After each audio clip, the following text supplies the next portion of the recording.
ಇವತ್ತು ಕರ್ನಾಟಕ ಲೋಕಸೇವಾ ಆಯೋಗ ಇಡೀ ದೇಶದ ಅತ್ಯಂತ ಭ್ರಷ್ಟ ಮತ್ತು ಯಾವುದೇ ನೀತಿ ನ್ಯಾಯ ನಿಯತ್ತಿಲ್ಲದಂಥ ಸಾರ್ವಜನಿಕ ಸೇವಾ ಸಂಸ್ಥೆ ಆಗಿದೆ ಅನ್ನೋ ಕುಖ್ಯಾತಿ ಬಂದಿದೆ. ಈ ಕಪ್ಪು ಚುಕ್ಕೆ ಅಳಿಸಿ ಹಾಕಲಿಕ್ಕೆ ದಶಕಗಳೇ ಬೇಕಾದೀತು.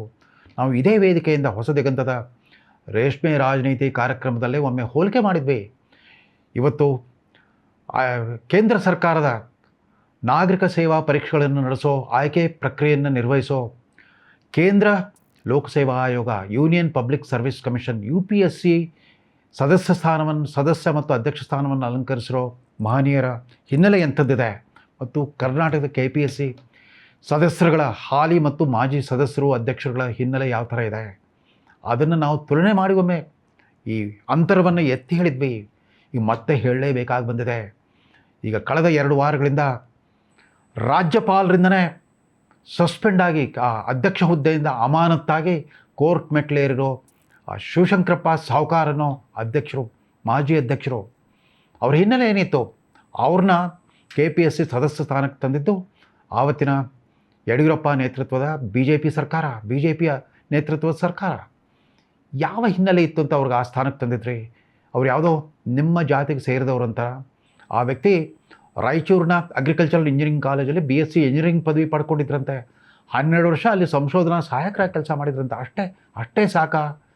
ಕರ್ನಾಟಕ ಲೋಕಸೇವಾ ಆಯೋಗ KS ಅಧಿಕಾರಿಗಳಿಂದ ಹಿಡಿದುಬಿಟ್ಟು ಬೇರೆ ಬೇರೆ ದರ್ಜೆಯ ಗೆಸ್ಟೆಡ್ ಅಧಿಕಾರಿಗಳನ್ನು, ಬೇರೆ ಬೇರೆ ಇಲಾಖೆಗಳ ಗೆಸ್ಟೆಡ್ ಅಧಿಕಾರಿಗಳ ಆಯ್ಕೆಯ ಜವಾಬ್ದಾರಿಯನ್ನು ಕೂಡ ನಿರ್ವಹಿಸುತ್ತೆ. ಸರ್ಕಾರದ ಗುಮಾಸ್ತ ಹುದ್ದೆಗಳ ನೇಮಕಾತಿಯನ್ನು ಕೂಡ ನಿರ್ವಹಿಸುತ್ತೆ. ಇಂಥ ಒಂದು ಗುರುತರವಾದ ಜವಾಬ್ದಾರಿ ಇರೋ ಒಂದು ಲೋಕಸೇವಾ ಆಯೋಗಕ್ಕೆ ಎಂಥವ್ರನ್ನ ತರಬೇಕಾಗಿತ್ತು? ಒಬ್ಬ ಲೋಕಸೇವಾ ಆಯೋಗದ ಸದಸ್ಯನಿಗೆ ಹೈಕೋರ್ಟ್ ನ್ಯಾಯಮೂರ್ತಿಗಳ ಸ್ಥಾನಮಾನ ಮತ್ತು ಸೌಲಭ್ಯಗಳು ಲಭ್ಯ ಇರುತ್ತೆ. ಅವ್ರನ್ನ ಸುಲಭವಾಗಿ ಡಿಸ್ಮಿಸ್ ಮಾಡಲಿಕ್ಕೂ ಆಗಲ್ಲ.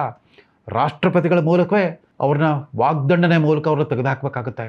ಇಷ್ಟೆಲ್ಲ ಒಂದು ರಕ್ಷಣೆ ಇದ್ದರೂ ಕೂಡ ನೀವು ವರ್ತಿಸ್ತಾ ಬಂದಿರೋ ರೀತಿ, ಅದಕ್ಕೆ ಎಷ್ಟರ ಮಟ್ಟಿಗೆ ಈ ಸದಸ್ಯರುಗಳೇ ಕಾರಣರು, ಅಷ್ಟರ ಮಟ್ಟಿಗೆ ಅವ್ರನ್ನ ನೇಮಕ ಮಾಡಿದ ವಿವಿಧ ತಲೆಮಾರುಗಳ ರಾಜಕಾರಣಿಗಳೇ ಕಾರಣ.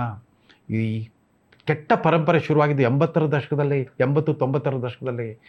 ಆಯಾ ಕಾಲದ ಮುಖ್ಯಮಂತ್ರಿಗಳು, ಮಂತ್ರಿಗಳು ತಮ್ಮ ಆಪ್ತ ಕಾರ್ಯದರ್ಶಿಗಳನ್ನೇ ತಾವು ಅಧಿಕಾರದಿಂದ ಕೆಳಗಿಳಿಯೋ ಸಂದರ್ಭ ಬಂದಾಗ ತಮ್ಮ ಆಪ್ತ ಕಾರ್ಯದರ್ಶಿಯೊಬ್ಬನ ಋಣ ತೀರಿಸಲಿಕ್ಕೆ ಅಂತ ಆತನಲ್ಲಿ ತಂದುಬಿಡೋದು. KPSC ಸದಸ್ಯನ ಮಾಡಿಬಿಟ್ಟು ಹೋಗ್ತಾಯಿದ್ರು, ಕೈ ತೊಳ್ಕೊಳ್ತಾಯಿದ್ರು. ಇನ್ನು ಕೆಲವರು ತಮ್ಮ ಆಪ್ತ ವೈದ್ಯರುಗಳನ್ನು, ತಮಗೆ ಬೇಕಾದಂಥ ಇಂಜಿನಿಯರ್ಗಳನ್ನು ತಂದಲ್ಲಿ ಕೂಡಿಸ್ತಾಯಿದ್ರು. ಅವರ ಸಾರ್ವಜನಿಕ ಆಡಳಿತ ಬಗ್ಗೆ ಅವರಿಗಿರೋ ಜ್ಞಾನ, ಅನುಭವವನ್ನು ಯಾರೂ ಯೋಚನೆ ಮಾಡ್ತಾ ಇರಲಿಲ್ಲ. ಅವರ ಶೈಕ್ಷಣಿಕ ಹಿನ್ನೆಲೆ ಎಂಥದ್ದಿತ್ತು? ಅವರು ಒಳ್ಳೆಯ ವಿದ್ಯಾರ್ಥಿಗಳಾಗಿದ್ರಾ?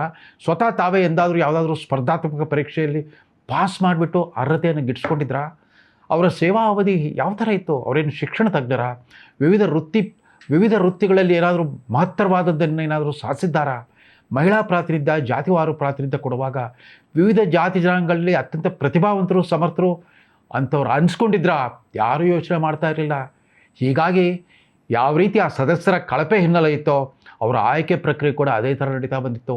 ಕಳೆದ 25 ವರ್ಷಗಳಿಂದ ಸತತವಾಗಿ KS ಪ್ರಥಮ ದರ್ಜೆ ಅಧಿಕಾರಿ, A ಗ್ರೇಡ್ ಶ್ರೇಣಿಯ ಅಧಿಕಾರಿಗಳ ಆಯ್ಕೆ ಇವತ್ತು ಕೂಡ ಇನ್ನೂ ನ್ಯಾಯಾಲಯದಲ್ಲಿ ಅಪೂರ್ಣವಾಗಿ ಉಳ್ಕೊಂಡ್ಬಿಟ್ಟಿದೆ. ಅಷ್ಟೊತ್ತಿಗಾಗಲೇ ಇಂಥ ಅಕ್ರಮ ನೇಮಕಾತಿಗಳ ಮೂಲಕ ನೇಮಕವಾಗಿದ್ದ ಅಧಿಕಾರಿಗಳೆಲ್ಲ ಸಾಕಷ್ಟು 2 ದಶಕಗಳು ಅಧಿಕ ಕಾಲ ಸೇವೆ ಸಲ್ಲಿಸ್ಬಿಟ್ಟು ಇನ್ನೇನು ರಿಟೈರ್ ಆಗೋ ಸಂದರ್ಭ ಬರ್ತಾ ಇದೆ. ಆದರೂ ಕೂಡ ಅವರನ್ನು ಆಯ್ಕೆ ಮಾಡಿದ ಪ್ರಕ್ರಿಯೆ ಇವತ್ತು ಪ್ರಶ್ನಾರ್ಥಕವಾಗಿ ಉಳಿದಿದೆ.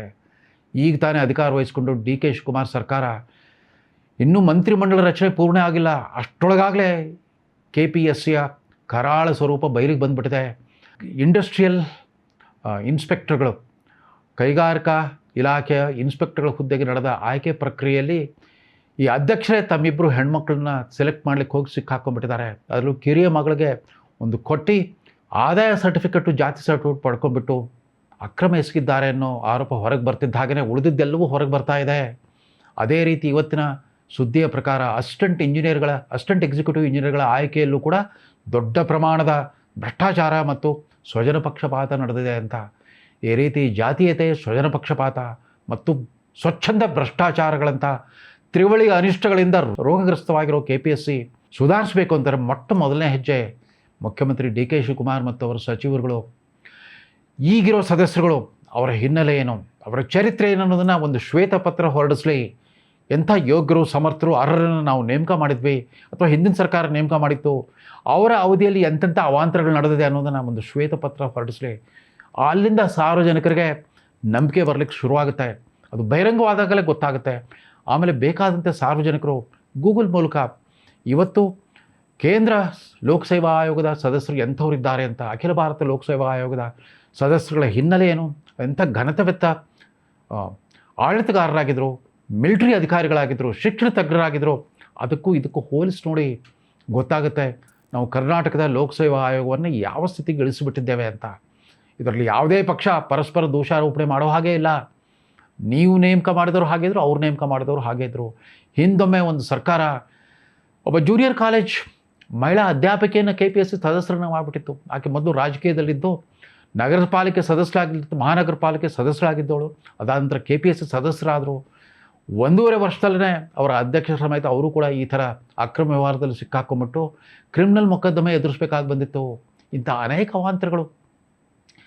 ಒಬ್ಬ ಅಧ್ಯಕ್ಷರು ಸುಮಾರು 2 ತಿಂಗಳ ಕಾಲ ಜೈಲಲ್ಲಿ ಇರಬೇಕಾಗಿ ಬಂದಿತ್ತು. ಅವರು ವೃತ್ತಿಯಿಂದ ದಂತವೈದ್ಯರಾಗಿದ್ದರು. ಯಾವುದೋ ಇದೇ ಥರ ಆವತ್ತಿನ ಧೀಮಂತ ನಾಯಕರುಗಳೆಲ್ಲ ತಮ್ಮ ಬೇಕಾದವರು ಅಂತ ಸರ್ಕಾರಿ ಸೇವೆಯಲ್ಲಿದ್ದು ಭ್ರಷ್ಟಾಚಾರ ಅಪವಾದ ಹೊತ್ಕೊಂಡು ಯಾವುದೋ ಸುದ್ದಿವಾಹಿನಿಯ ಸ್ಟಿಂಗ್ ಆಪರೇಷನ್ ಸಿಕ್ಕಾಕೊಂಡಿದ್ದವರೆಲ್ಲ ಮತ್ತೆ ಸದಸ್ಯರಾಗಿಬಿಟ್ರು, KPSC ಸದಸ್ಯರಾಗಿ ಅವತರಿಸ್ಬಿಟ್ರು.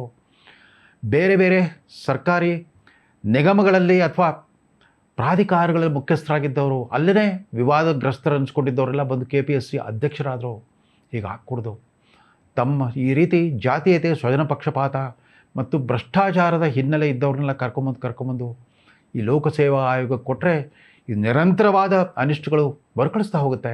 ಕರ್ನಾಟಕದ ಆಡಳಿತ ವ್ಯವಸ್ಥೆ ಶಿಥಿಲಗೊಳ್ತಾ ಹೋಗುತ್ತೆ.